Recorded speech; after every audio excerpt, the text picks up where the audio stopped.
Sweet darling, that ain't the way you make love. You've been turning around uptown. You ain't some fancy clown. You ain't some fancy clown. You've been turning around uptown. You ain't some fancy clown. You ain't some fancy clown. You've been, I hear you in the background.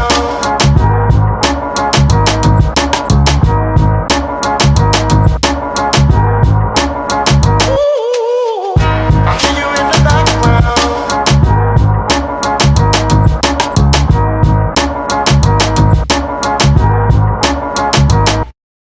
I hear you in the background.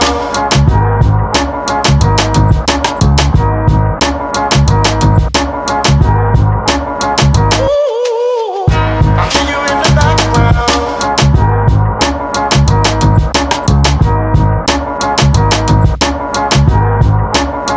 You've been turning around uptown. You ain't some fancy clown.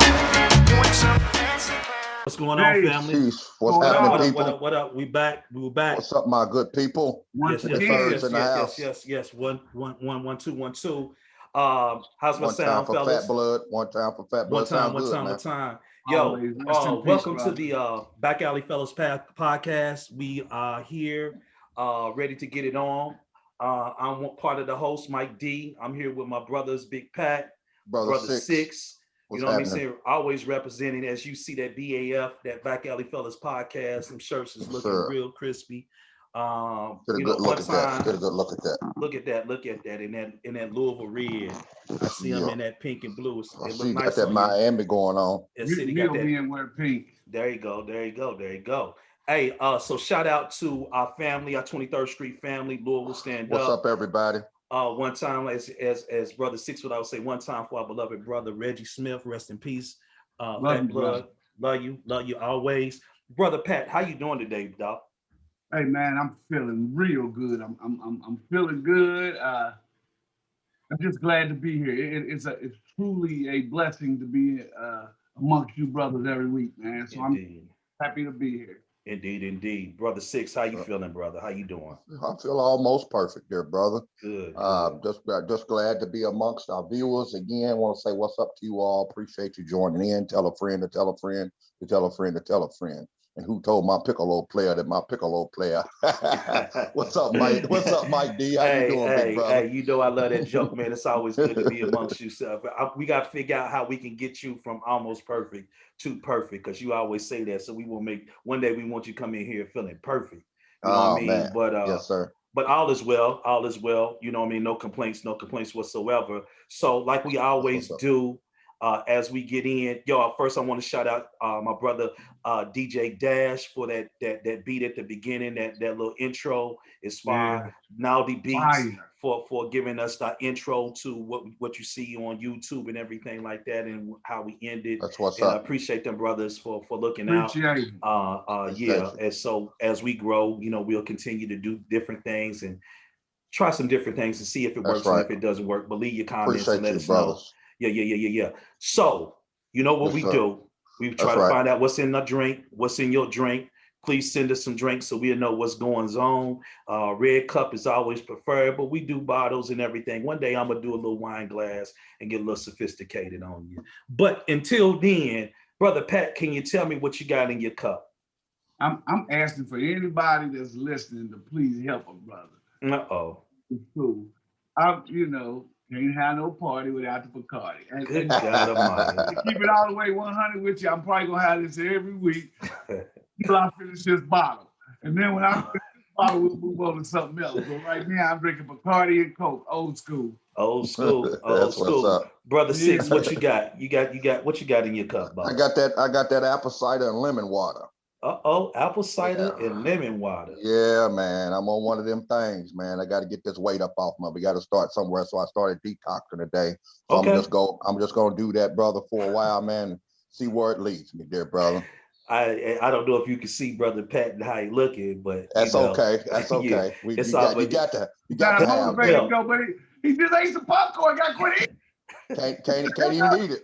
Can't even eat my popcorn because I can't eat after 8. Well, I ain't started that. Give me that popcorn then. Because it's cold now, so you got to reheat it, Pat. I ain't detoxing. What about you, brother Mike? What you got? Yeah, what are you sipping on? Man, I got a little bit of that Granny's tea, but this time I got a little 20 grand peach and some green tea. You know what I mean? And so we just so the 20 grand comes in peach too.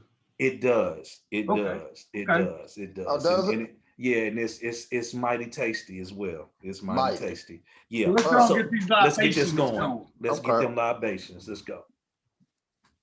Bottles, glasses, cups that are plastic. Alleyways backwards. Perfection takes practice. Friendship turned kinship. 2/3 of the street dynastic. This brotherhood from the neighborhood. This podcast is going to be a classic. Divine state of mind. Our movement sublime. On the rocks, brother, give me something strong. A mixer, a slice of lime. Put your drink up. Now let's link up. It's nothing but love in this atmosphere. Peace and salutations, brothers and sisters. The fellas, we in here. Cheers. Cheers. Peace, man. All right. Let's get this thing started. Let's get it. Let's go. All right, Mr. Thomas, let me ask you something. Have you heard anything out the back alley? We're going to jump right into it. Yeah, what I've been hearing is kind of a mixture of everything. We have to put a title to it. What was it, Brother Mike? Is it what is our blackness? What is being black? It's like the state of blackness. We just want to we're gonna throw out several different things and just talk on it and just give our perspective on things. And like we said, our hope is that we drum up conversation that we can start having within our community about some serious topics and maybe something that's not as serious, but the state of blackness and we're gonna go from there. Yeah. You know what's funny about that? What's up? Is having grown up in quote unquote the hood, people from the hood expect you to act and talk a certain way. But now we mature, we're educated, people, I know they say stuff like, I know I got some family members that say, look at that, he this, he that. And the funny thing is, I feel that way sometimes too. And I don't want to be negative, but sometimes, I look at people and I'm like we're too old for that now. We're too old for that. But maybe I'm wrong. What do you brothers think? I mean, I don't know. Well, that's got a lot of avenues to it because I'm one that thinks the same way because, if I'm at a job and I'm around certain people, I feel like I gotta say things and do things that's not myself sometimes, and I ain't restraining myself. But I feel like on the other hand, where you would say something like that, you too old for that.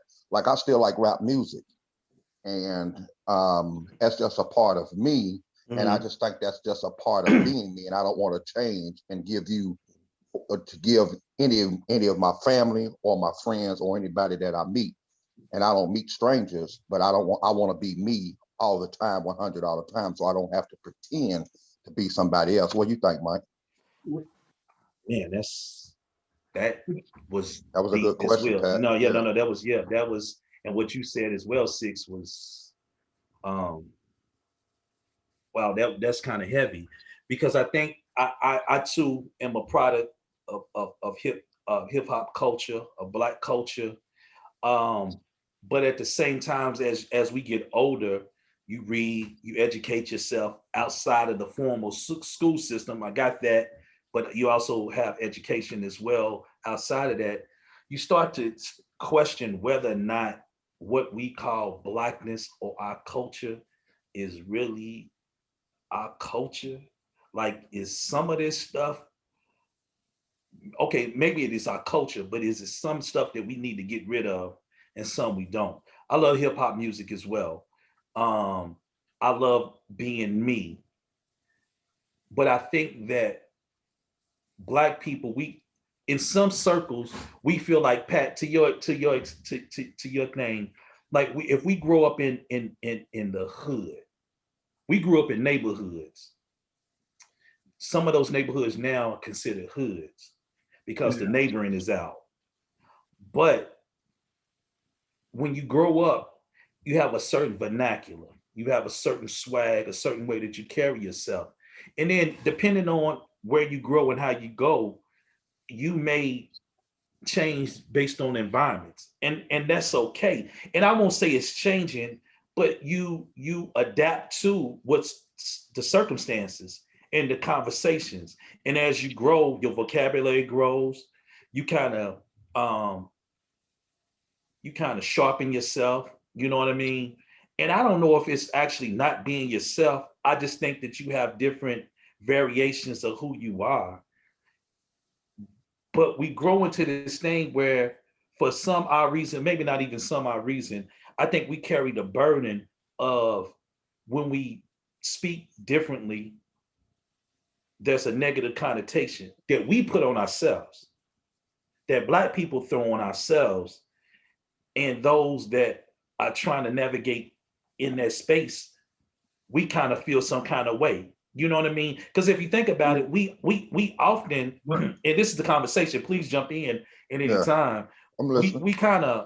We applaud we applaud those that maybe did a bid, came out, 10 toes down, all those things, and you commend them for whatever they, coming in, changing life, whatever.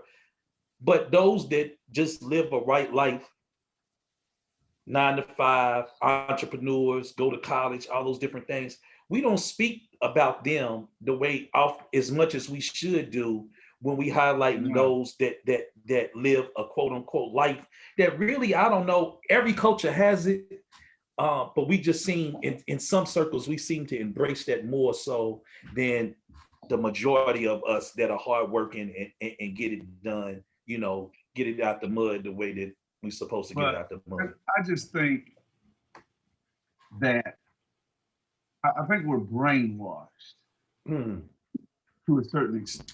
That's a deep word. I think that we've been given an identity, and we continue to run with it. Now, some of it in our makeup, I'm gonna use, let's use me and Brother Six. Okay. So if we're gonna go to the store, Brother Six will put a whole fit on. We'll put his scarf on. But I'll just throw on a dirty t-shirt and some sweats. But the point that I'm making is, as I look at our culture, we feel like we have to be dressed up and look like new money. But they're not really doing that. Look at the real people that's got paper. They wearing dirty old t-shirts, pair of old Nikes, a pair of old shoes, and so. But at one point, they'll tell us, you got to have your Chanel on and your Gucci and your this and that. But they're not really wearing that. Only the parties and see them every day. You see, they got on a raggedy old t-shirt and some jeans. Michael Jordan don't even wear Jordans. We out here killing over him. Michael Jordan don't even wear Jordans. Right now, look at every picture you see him at an NBA game or anything. He'll have some regular old, look like buddies. Y'all remember buddies? Buddies. Cost $1.99. So he'll have on like some regular old like running shoes. He won't even have no Jordans on. That's deep. But not to say that Brother Six is wrong. I'm just saying the difference. Right. Yeah. You tell me all the time, you just start putting some clothes on. I do. I agree with you, Thomas, and I'm new to the area, and that's what I was talking about, me being me. I was raised, as my big brother always taught me, first impressions, everything. So when you see me, I look like money. I smell like money, and might be broke as hell that day. Literally in my pocket, but I still got some money somewhere. But my big brother taught me when he came home and gave me my first Argyle sweater and I tied it around my neck to go out J-Town, I was fresh to death. And ever since that day, I just like polo and, you know, and I always like to match and look different than anybody else and start my own, you know, I was starting my own trend. And, you know, and most people will look at me and go, man, that's nice. What you got on? Where'd you get those at? And that stroked my ego. That made me feel good. So, you know, coming from the hood to hear that from somebody outside of my circle that you were speaking on, it stroked my ego. And it just feels good to do that, you know, to look good, or at least think you look good. You know right. what I mean? You right, Six. I think I agree with both. Don't miss the point of what I was saying though. No. I get exactly where you're going with using him as an example. No, I get it. But what I'm saying is, a black man make $1 million. And you know it. He goes fattest Cuban link, the brand new the 2029 Jordans that ain't even came out. Yeah. But not even necessarily a white man, but someone else, another culture, will make $1 million, and they'll be riding around, you know, in a Volkswagen with some Levi's on. Well, I think, but I also their money will be invested. I think some of our culture. I think it's some things that we do that are cultural and that we don't know. You know what I mean? Was because I used to think that I used to wonder, and I still do sometimes. Like you know, like if we go to the mall, let's say we go to a mall or whatever, and you go to a mall that they consider the black mall. Okay. There's a difference. Talk on it, brother. Yeah. Some of the stores, what they sell, and the colors. And I was like, and it kind of it's the same way like when you go to a store that's in an area that has Hispanics and Latina, Latinos, Latina folks in there, Latinx. They'll have some of the same flavors that we have. You know what I mean? Like, but you'll see pineapple drinks, orange, grape, but that don't sell in suburban areas. They'll have Diet Coke, Coke Zero, and it's certain things that we do. And it's the same way depending on when you go to certain shops or malls, depending on where you at, the color. And I was like, I think we're drawn to color. We're drawn to the things that, and sometimes it's in our DNA that we don't even know. So some of it, I think, is just who we are. I think it was a rhyme that Kanye said one time that encompassed both what both of y'all said, kind of like how you almost fake it. And I can't remember it, but it was almost like you fake it till you make it almost. It's like you got it, you know what I'm saying? You look good on the outside because in the inside you feel a certain way. And I'm not describing that doesn't mean that for most people.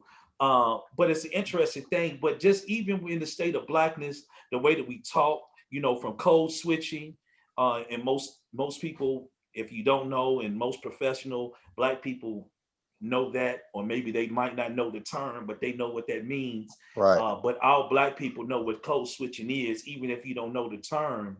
You know, when when certain people call on the phone, whether it be the bill collectors or a job, you know, you could be on with your peoples, and it's like, you know, we get out and and that call come in, and you be like, is this such and such? You be like, oh yes, how you doing? And I octave get up, you stand up a little bit straight, you know what I mean, and you change a little bit, you get into that business, you get in that business format. Well, that's kind of code switching, and there's a lot of books and a lot of research on that, and how many people, especially black people, feel about it, and it creates some negative connotations.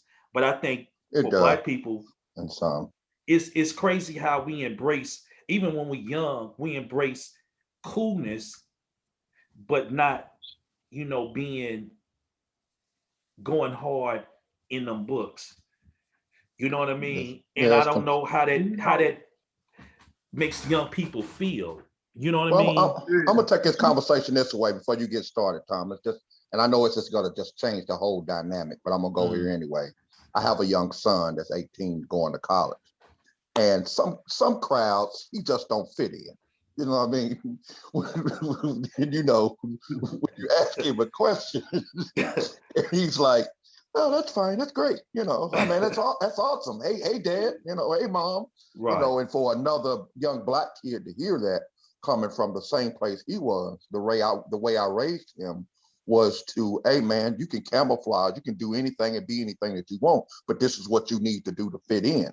And I don't know if that's the direction you was headed in, but sometimes being that way, especially where he's from, can be very scary because because for him to say that or be that way in a crowd of Black people compared to around Mexicans or white people, you take that dynamic and just take where he is just for a minute and say, "Hey, Jeremiah, you can't act that way, man." But watch this. Sometimes that feels bad.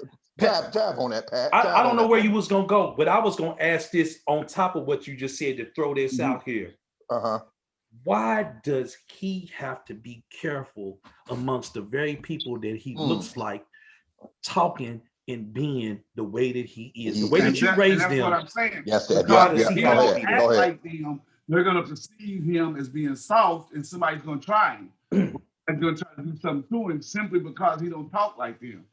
They're gonna get a rude way. Jeremiah got them paws though. Like talk like that, but Jeremiah don't have no. I said, "What you do, Jeremiah?" "Oh, we had a fight." He asked me, I said, "Sure." So he don't have no problem with it. But what I was gonna say is, even as we grow, you know, like, hold on, real quick, Pat. How does he say it again? I said, "Hey, Jeremiah, what happened?" "Oh, he asked me if I wanted to fight." I said, "Sure. Why not?"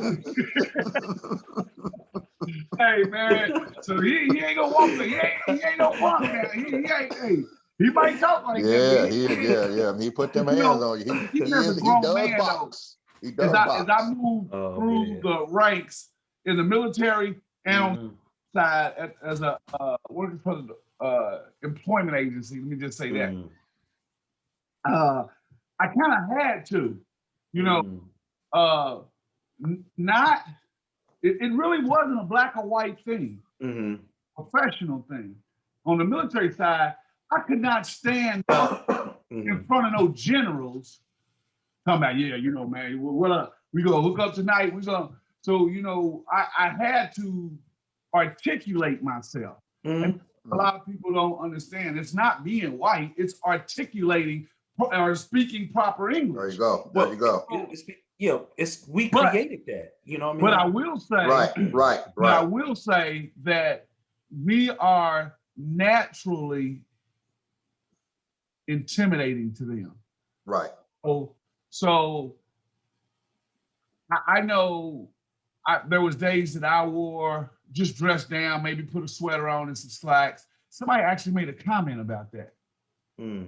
Had Caucasian counterparts that came to meetings with the top people in the state, the governor, the mayor, whoever, and had on a dusty old polo shirt that was all wrinkled up and some jeans. And you know, I wore, I'm suited and booted every day, but they wasn't perceived as being too casual or unprofessional. But when even if it wasn't a meeting, if I just wore like a sweater and some jeans, they didn't say it, but they made a comment. Dressed down Tuesday, you know, or something like that. They made some kind of comment insinuating that I'm not professionally dressed. Yeah. That's a persona. It's crazy, man. Go ahead, sis. Because speaking on my son again, in the intimidation part, that's very true, you know. And you know, coming from the background of Muslim, I want to install in him what, first of all, being yourself and what it means to be knowing thyself, you know, and then expressing yourself in a manner where you could fit in anywhere. You know, with him being tall and so intimidated, I'm glad I did raise him that way, because now he's such a great child, man. The dude's an angel, man.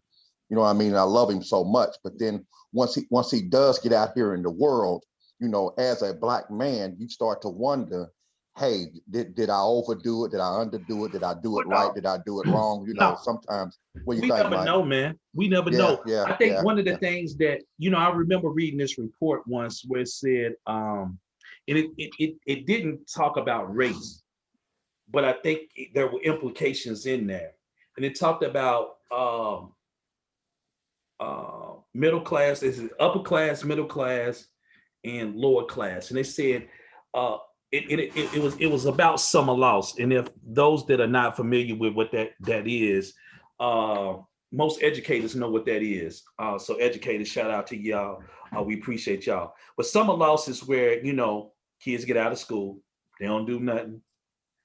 First day of school, it's like reteaching them all over again because they done forgot everything. They lost everything. You know what I mean? Right, So yeah. they said, and so they were saying that people in upper class and upper middle class and to extent middle class, what they typically did was whether they had them in school during the summer, they would go on trips. They would, travel. They would go to museums, libraries, different things like that. The way that they communicated with their children, where you found in lower class places where they may not, based on just the fact of economics, they weren't going to be able to do the things that they needed to do. And y'all gonna hear, y'all gonna love this part. The way that we communicate with our children. So we used to look at this and we were like, see, now they damn right. Look at them. The way they discipline their children from this perspective. Little Johnny goes out, does something, and we in there and they say, why did you do that? And they explain, and it's like, they're just, no, please explain to me why did you do that? And so we sitting here thinking, man, you better whoop his and get over and get time out. And when you figure out what it is, you come down and you explain it to us. Whereas we like, why you do it? And when they start saying, shut up, don't say nothing, you be like, well, wait a minute, do you want me to tell you? Or do you not want me to tell you? And so what happens is that when they get older, they don't know how to communicate because they never been able to communicate. But then we ask them. That's real. Yeah. So then we ask them as an adult to communicate to people of authority. They intimidated because they don't know how to communicate. They shut down. It's on us as a community to get out of that because we got to be able to explain to me why you did what you did. Whether or not I agree with it, whether or not you're going to get in trouble after it, does not make a difference. Explain to me your decision making behind that, because guess what happens? If you're able to articulate that at a young age and do that throughout your life, that carries forward. So when you have to make an argument or persuade somebody when you're older, you got that skill. You got that skill. You know what I mean? So, I think it was something else that Pat said when you talked about the military and standing up and we talk about when he was in front of the generals and had to speak. Well, it was something about just in general. Oh no, I was gonna tell you this story. I remember when my daughter, she decided to take a break from school, and both of them, but my twins, and I'm like, all right, yeah, let's get wrapped up back, because the longer you stay out, the longer. So they started to take some classes at the school so I can get their tail back in. Either by next spring or next summer, next fall, to go back. That's good, bro. But I remember taking them to this. It was for UPS, and so I drove her over to this thing. So I said, "Hey, make sure you put on, a nice little blouse, some slacks, whatever, heels. You know what I'm saying?" She did her thing. She was ready. So I said, "I just wait." Pat, now it's UPS. But it's an interview. They're gonna interview you. You're gonna do this. No matter where it's at. You know what I'm saying? You had to do drug tests and all this, but it's an interview. Right. So I told her slacks, whatever. And I typically, that's what I tell both of them when you're going. Yeah. Right. Hey, you got people pulling up. Oh man. They got on their damn pizza hats. Yeah. I call them pizza hats. Like they going to bake donuts or something. The rollers up underneath. Smelling like weed. And I'm just sitting there like, pajamas on. They ain't wearing pajamas. You ain't got to tell me. I'm like, you going for a job. Yeah, give that story, Tom. Yeah. In rollers, smelling like weed. Got on their pajamas, got their slippers on. When did that become when did that become? When was that? When was that the norm? When did you go to the store with your pants hanging down with all your ass out? But you know, the sad part is we offered a class 1 day a week on what to wear, how to interview, and how to prepare your resume. And we had a room full of people every day until we had that class. We'd have 1 or 2 people in that class. So if we had 200 people in the lobby, 180 of them wasn't dressed correctly, but they never came to the classes to learn. So some of it speak knowledge and knowing knowledge. But you know, But I've always had a question, and I don't know if either one of you brothers could answer this, but I'm gonna ask it anyway. All right. And I'm just using this one particular group because there's other groups too. But like, for instance, let's just say and again, this is just a question. So for anybody that's a listener or anything, I'm not trying to degrade or anything, any organization or anything. I'm just asking. So primarily African-based groups like the Muslims, the Israelites, and all that stuff like that. Why don't they wear traditional African clothing? Why would you wear Western world clothes talking about African history, but you don't wear a what's the thing called the shikis and things. The shiki or kufa or whatever. You are you talking about now when you say which groups are you identifying, or you just saying in general? As groups, as in general. So you think that? Yeah. So if I'm saying, hey, if I'm telling Black people you should your heritage, you should love the motherland, but I'm sitting here in a tailor-made suit from you know Neiman Marcus or you know. Well. I get it. Then there are many groups. The Shrine of Ma'at, Shrine of Anu, Brother Efudishi. The classes of Kemet and stuff like that. There are some that do have those and do that. And there's a lot of other classes that in groups that follow Western. Traditional African Western spirituality systems, and they wear those things, and then you have others. You have the Moors that wear the fezzes, and then I think everybody incorporate. I think one of the things that when we talk about the Moors, and we talk about and I apologize because I have the book. I just had to look up the name of it. It's in what is it called? The Moors of Spain. I think it's the book. It is called On the Golden Age of Moors. It's one of those two, Ivan van Sertima. But it talks about one Moorish brother, one African brother. I think his name is Zirab. I want to say that. And if those that know, plug it in the comment and so that people can follow up. I'll try to follow that up and put that out there. Well, this brother was the brother that introduced not only into Europe, when they came over to Spain, or what they call Al-Andalus, he introduced how the different settings of so he had the different course meals. He also introduced the changing of garbs seasonally. You see what I'm saying? And the different patterns of clothing. So this is an African thing. So in many ways, and you know, when you have the trade routes of silk and how those things came through, and the Maori gators, you talking about the Maori, or they talk about this hidden colors. You talking about, well, ain't too many gators in Europe. You know what I'm saying? You got to be talking about something that presented in those African countries and different things. So I think I don't mind that, whether or not how we dress, it looks good, and if you do it, it's cool. If you don't, I'm okay, because I'm more worried about how, not so much how we look amongst others, but to ourselves in the stories and the way that we communicate, represent ourselves. I'm gonna go here with you. I'm gonna go here with you. Didn't answer the question. I'm gonna go with you. I'm gonna go here with you, Big Pat. Because I can even pose that to us too. We're talking about our Black heritage, but none of us have dashiki. Yeah, but that doesn't dashikis doesn't represent Blackness in it as its whole. It doesn't represent. Culture. What's that? But Go ahead, Julie.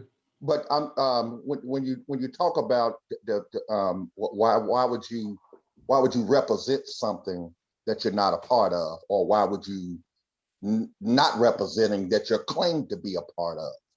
So when you say that, as was when I was in the nation, you know, we wore that as you wore your uniform. That's a uniform for FOI. We put on our suits. We put on our uniform. That's what I'm saying. Why wasn't the uniform? But we and on top of that, you have, like, for the Nation of Islam, we spoke on a universal language. We didn't have just talking about, you know, Africans and what they represented. We were just talking about, you know, finding yourself and, hey, Black man, pull your boots up and you're strong and you're a creator. So for the message with wearing the bow tie and the suit, that's the highest dress that you can for the nation in America at that time. See, I don't consider myself as an Afro-American. I'm an American with an African history or African descent. So therefore, that makes you an American African. Yeah. So that makes more sense to me. So to dress the way I am in America and talk to you about my history, and I kind of agree with you, because and then all Black people should be wearing African. But the point I get that, but right. It's even back to when we talked about if we culture or not. Here's what I'm saying. When people from Asian descent the United States, they eat. I get your point. I get Asian food. Mm-hmm. Yep. Mm-hmm. People, I got friends that are Samoan right today. PlayStation with them. Every time I'm talking to them, they're eating traditional Samoan food. We don't eat traditional. We eat chicken. Food. We eat chicken. But here's the thing. Actually, we're still eating slave food. But here's the thing, though, Pat. Some of the stuff I love are stuff that Black people had to eat based on But that's still part of our culture, whether we want to dismiss or take anything away or add to. But we can't say African, because Africa is a continent. There are many traditions, many cultures, many countries in there. So everybody eats something different and does different. We were cut off. So, and we've been mixed in with so many different other cultures that we're not, not all of us are pure African. And if we were, then you just called me a mutt, brother. Absolutely, and I'm one as well. So I don't know what part of Africa that my descendants come from, as far as West Africa. What part of West Africa, what tribe or culture or spiritual system did they do? What would they eat? We don't know any of those things. What I do know is that when we were here, or when we were brought here, here's the things that came up, and from that we made the best out of that. So when we were South Africa, you from South Africa? I might have been, but that's where things begin. Oh, okay. Go ahead. Oh, Pat don't say nothing. We know he's from there. Little picking. We know Pat from there. Yeah, we know he's from South Africa. From the Watusi. But I say all of that just to say that it's open. It's open. Sorry about that. Somebody's at my door. Right. It's all good. We do what we do. Hey, y'all go ahead and continue to talk. I gotta answer the door. Go ahead. Okay. So from that point, I understand what he's saying, but for us, there was reasons. We used to say all the time, the Honorable Elijah Muhammad, peace be upon him. We always said every word is pregnant. You know what I'm saying? It had something. It meant something. Yeah. Every time you said something, it meant something. So we took it to the extreme, because because you had to show a young Black man, a Black woman, hey, there are different choices and there are different things. You don't have to wear your African clothes just because you're in America to show that you're African. Just speak on it, know it, and know that for sure. When you speak on it, be strong. But do you think that would help younger Black people to identify heritage? Well, man, I don't think it's nothing wrong. I think that we should, similar to when, if y'all remember back in the day, back when when a different world came on and everybody was rocking the historically black college hoodies and t-shirts and sweatshirts and going to schools on, just like when X-Clan, Public Enemy, Poor Righteous Teachers, it was cool to be smart. It was it was cool consciously to do the knowledge. If you was in a nation, you knew you had to know. If you was a 5%, if you was a nation of God's earth, you had to know your lessons. If you was in a Masonic brother and another brother came up there, you was sharp, you was on it, you was trying. If you was in the fraternities, it was on point. It was cool to be on point. It was cool. Now it ain't cool. Now it ain't cool. Now it ain't cool to be like being in jail. It ain't even cool to say, brother, what book you read? Like if you had, it was at one point, brother, if you had a bunch of books and you could go and you could recite, that was something. Women was attracted to that. Yeah. Brothers was attracted to you brought that. It ain't like that. So I agree that it would because Big Pat has a serious problem about young men sagging their britches. Yeah, what does that mean? What does that say? I almost want to say something to him. And you can't these days because of what you speaking on, Mike. What you speaking on? You ain't never smoked no food. But here's the thing. Think about this though, Pat. Think about this. Think about at a point in time of many of us coming out of those the slaves and sharecropping or whatever. And owning suits and wearing suits and going into town. And we started building our own. We come from that, And we were dressed to the nine. You know, you see them pictures, and you be like, man, them brothers and sisters, they was always sharp. Always sharp. And that was a part of that thing. And so whether you had a fez or a bow tie or you stood out from whatever uniform, when you was dressed to that T, and to a certain extent, whether it's dashikis, whether it's brothers in suits or whatever, I don't mind us going back to a space in a state where we do that to show our young brothers and sisters, you know, it's okay. Hey, pull your pants up or whatever. It's okay. What I don't want to lose sight of though is that with that, like so for you, Pat, I know it bothers you. The question that we have to ask ourselves is does it bother us because we feel like it makes us look bad amongst other people, or does it bother like I don't want to look at somebody's butt. I got you. No, I got you. It bothers me because the definition of it. So far down, his whole entire behind was out. Shorts. But yeah, no, it doesn't, like, I don't understand that psychology. Our generation understands the definition of that also now. You gotta look at what that means. Yeah. But that's many of our problems. You know, we do things without knowing, without educating ourselves. No. What you got? Y'all hear that siren? New segment that I want to. Oh, okay. Right here today. What's that? Oh, okay. A new segment? Let's start. Yeah. What's the siren be?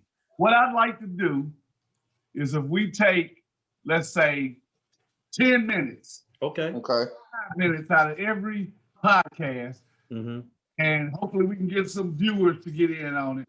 We pick a book, and we read not much, a few pages, a paragraph, whatever we decide on, and then we take a few minutes of our podcast and talk about that particular book.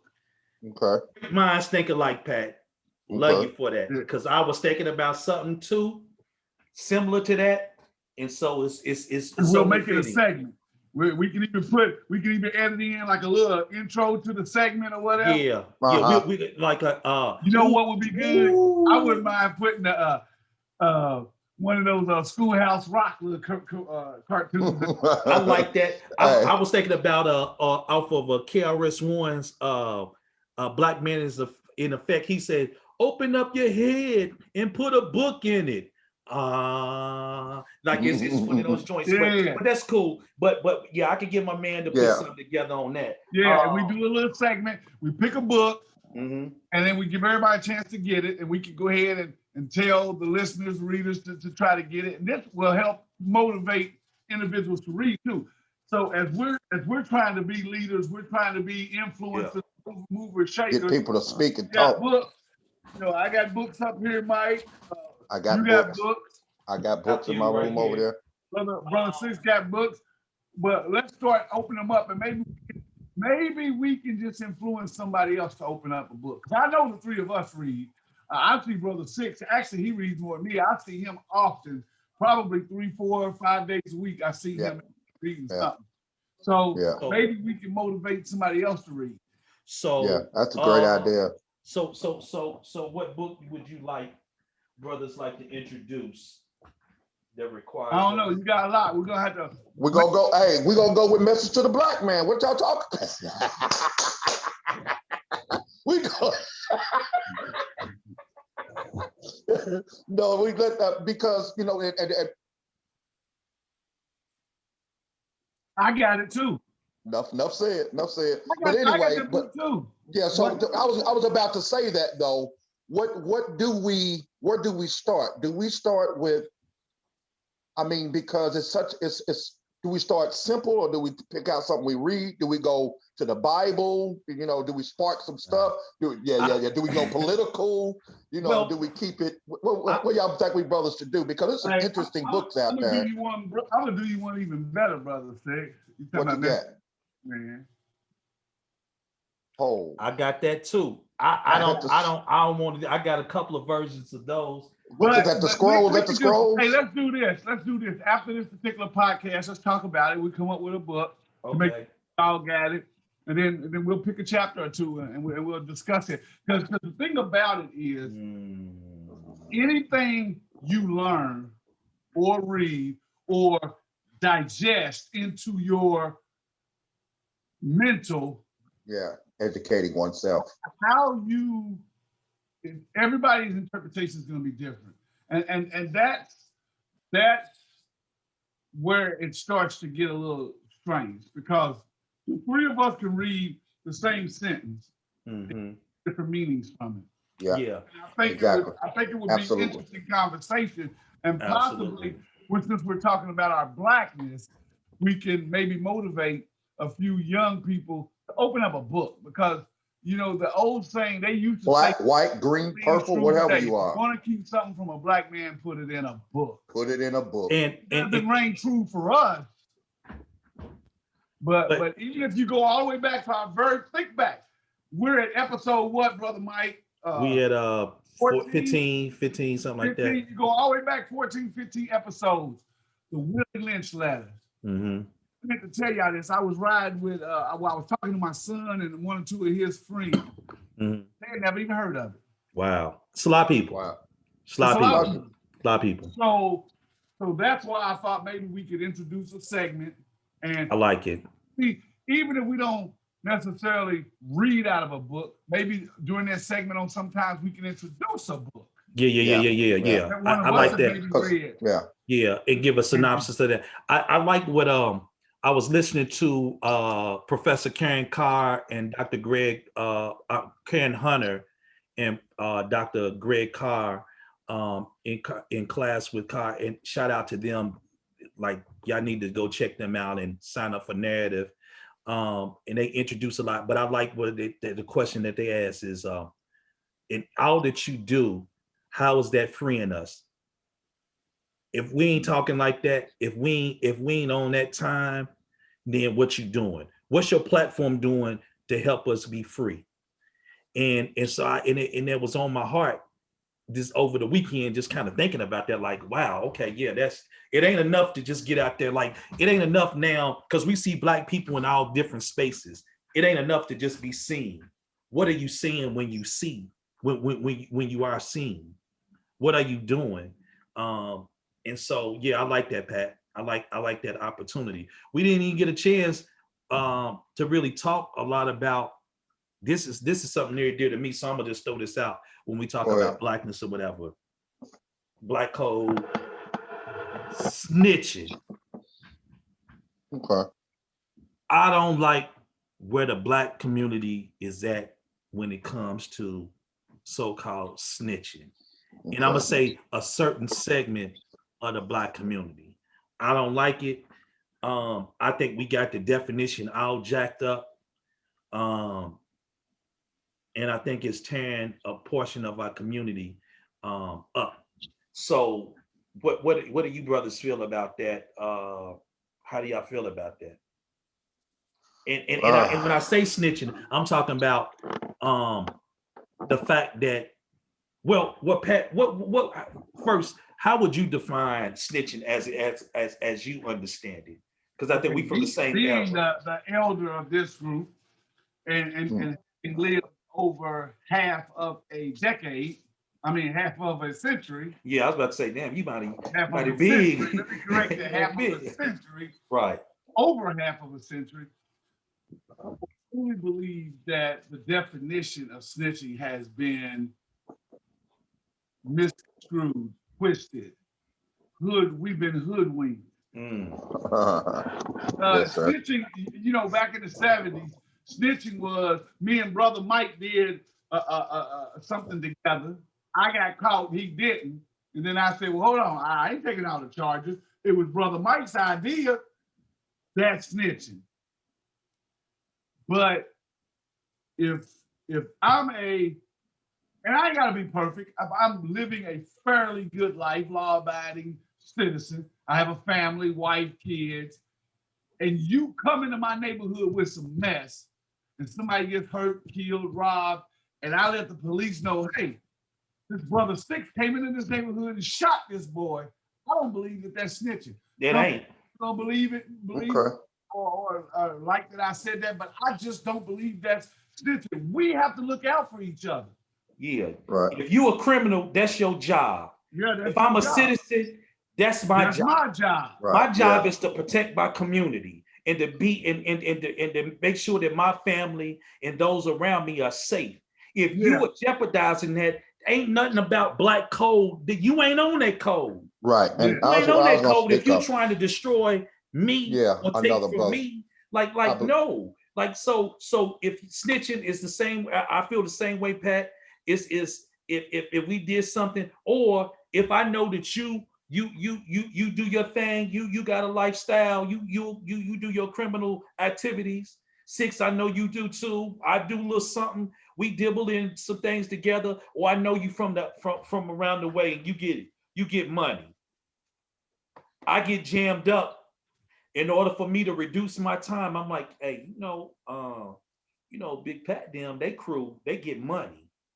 You know what I mean? They get money big. Like, if you give me less time, that's who you really want. They supply the whole city. That's snitching. Because that's snitching. Yeah. If I'm just a regular person on the block and you selling dope and you destroying my community, or you raping and kidnapping and harming and man, you got to get the hell up out of here. Yeah. Yeah. Like, that's my opinion. So as a guarding or a security for your community and your family, something happens to you, you tell. You don't snitch, you tell. Is what you brothers are saying. You know, as a young man. I don't know if I like that term tell. Yeah. That's what it is. Don't sound right. Yeah, that's right. But that's where I'm going to. I'm going back to the beginning, to the root of the matter for me. I'll let someone know. Right. Yeah. I notify authorities. There was no telling. You didn't tell. You just didn't do that. And you know, So as a young man coming up, and when you wouldn't hang with your crew, this is something that's learned or you've seen or been a part of. So you was naturally told that, hey, you can't do the time, don't do the crime. And I'm done with that right there. That's it. Period. Yeah, but I get that part. Yeah, that's I understand that part, but we talk about people that are not involved in that. Yeah. So Six, you in the neck, you're not a part of any criminal activity. Something happens to a neighbor where you live at, you know what's going down. You like, man, cause you know, I forgot that poem about they came for the Poland, and I said nothing. They then came for and I paraphrase it, like they come for everybody, but you never say anything. And then when they come for you, there's nobody left because you never said nothing. Like if they can come to their house, they can surely come to your crib. And by you not saying nothing, you know what I Let mean? me just put this out here. Let me just put this out here for both of you all, any listeners. Don't do no crime around me. Oh Lord. I can't do the time. So if it comes down to me and you, Hey. is 40 years. 40. 40 years. You boys knew I was police when I came down there. They knew I had $200. Hey, boy, he's a fool. But so listen, let's go a little deeper, real quick. Okay. So the other part of that is, okay, something happened to my brother, Brother Thomas. Ooh. In the hood. God forbid. Yes, God forbid something happened to you. You get popped. You don't die, but you paralyzed. Everybody knows who did it. This is street code. Everybody knows who did it. They ain't got to say nothing because they know I'm gonna get it. Well, I understand that. I understand that justice. So I'm talking about code here. If something, you ain't got to say nothing. The hood, the street talks. We know who did it, so we gonna handle it ourselves. We're gonna do it this way. So we don't trust the police. But I'm seeing too many crimes happening. Yeah, I don't know if it's like that all the time. Yeah, so I know. No, I'm not saying. I'm just saying the other side of that. Also, there's other dynamics too. So I'm just saying. As long as the people, I'm sorry, Six. As long as the individuals that didn't have nothing to do with it, like get that cat. Yeah. Or whoever helped plan. Yeah. But like Pat was saying, I don't know if everybody, it's segments that still get busy like that. I don't know if everybody is doing that. But we just I'm gonna be honest with you, I just don't see a lot of support all the way around. And I know it's changing the subject, but just tying it all in together. Just today, I had someone ask me the question, why are you getting your doctorate? What benefit in life is that gonna support at 54 years old? And this is a highly educated person, master's degree, MBA. You know, you didn't entertain that question, did you? No, but it threw me off to a point where, because that's scary. Because I felt like, why should I even have to justify that, even if for the simple answer, because I want it. Right. But someone who asked me that shows where we are as a community. So I see some lights flashing. Hey, real quick on that community part, I just have to say this. It's so much, man, it's ridiculous in the city, in the West End, in Louisville right now. And I'm gonna speak on that because that's where I'm from, and it hurts my heart for all the senseless deaths that's going on. And you know, and that little hat you got on with them glasses. What is it? You like that? But look.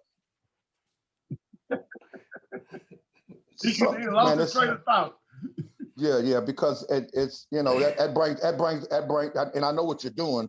You try and you're keeping the humor to it because it's just that sad that it makes you upset, really man. And you're just telling me don't even bring it up, bro. Six, just because, man, it's scary, man. You got people that don't even want to leave their house, and you don't have nobody stepping up supporting. You know, something happened to you, somebody breaking your house. You so tough, you ain't out there shooting the cops who's shooting these black kids. And the first person you call when they do rob your house is the police. You ain't calling little boo-boo to come and get the thief that broke into your house, little boo-boo. You know what I'm saying? Come and get somebody just broke in my house. You know, you calling Officer John Dyke to come and help you. But now with my next door neighbor who's 12 years old was walking down the street with the basketball coming back from the store, get shot, get smoked from a drive-by. You know who car it was and who was in it, and you won't say nothing. Man, it's a bad situation right now, man. This is real life. We had a childhood friend that lost his life about 3 weeks ago. Everybody on that whole block, the people there, everybody knows who did it. And as of today, the police are still saying they have no suspects. Salute to our comrade, Victor. Peace to him. Brother. Rest in peace. In closing, because I see them lights blinking. What Brother Six is talking about is heavy, man. And you're right, I was trying. Boy, you know me.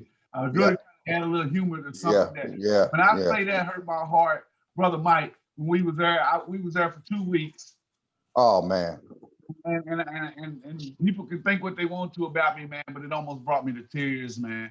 As I rode through the West End and I saw people laying death. We see death, brother. I mean, like so high on something they don't even know where they are, and people just walking over and walking by like they ain't even laying there. Years ago, somebody would have stopped and say, "Hey, brother, you know you all right? You laying on the sidewalk on the city street on the sidewalk, just lazy out on the ground." People stepping over and walking around them like they ain't even there, you know. But it's really sad, and it breaks my heart that our community and our neighborhood is allowing this. Yeah, right now. So I did try to add a little humor because it breaks my heart every time I think. Yeah. Everybody packing a gun, Mike. Yeah. Everybody. It's law now. You carry a gun.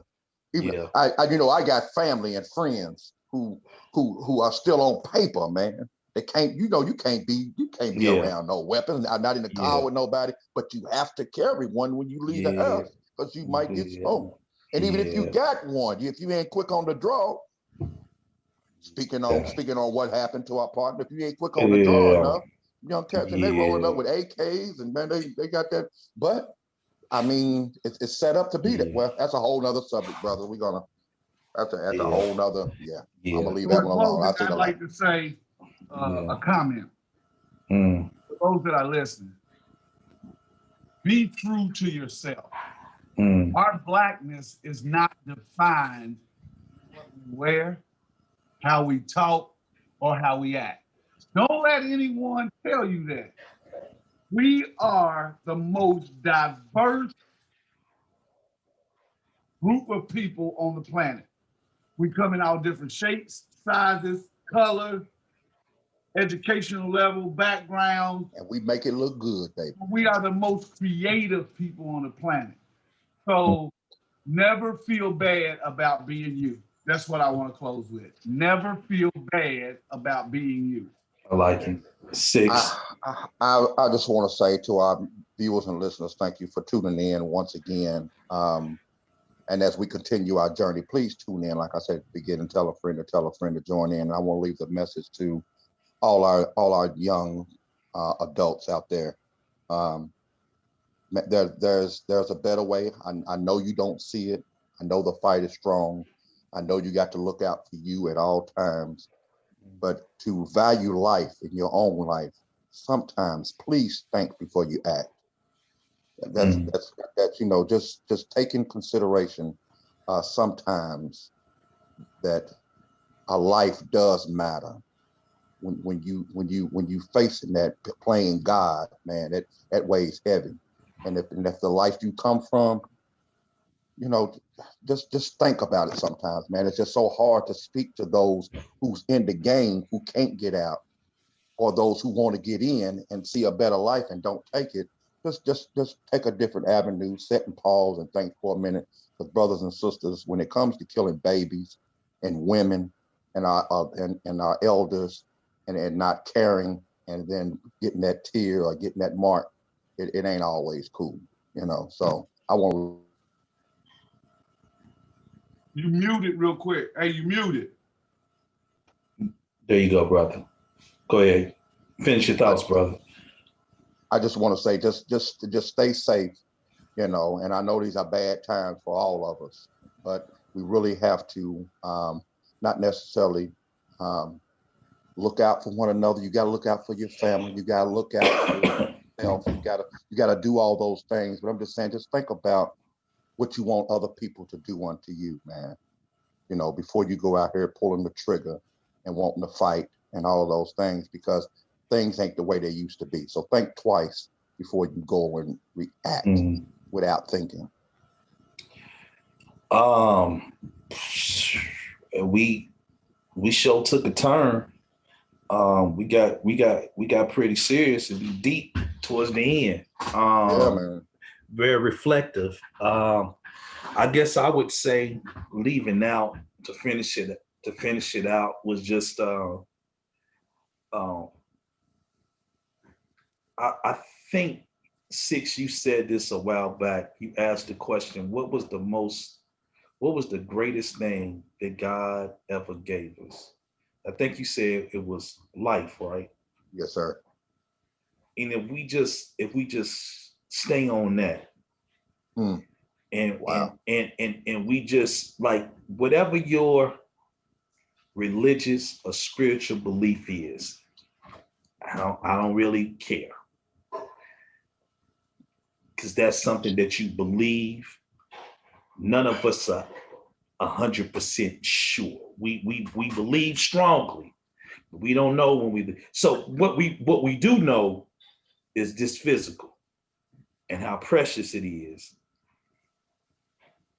I don't want to speak for the whole Black community, because the Black community as a whole, we most of us, the large majority are doing what they need to do. It's that small segment, but that small segment has an impact, and we just got to do better.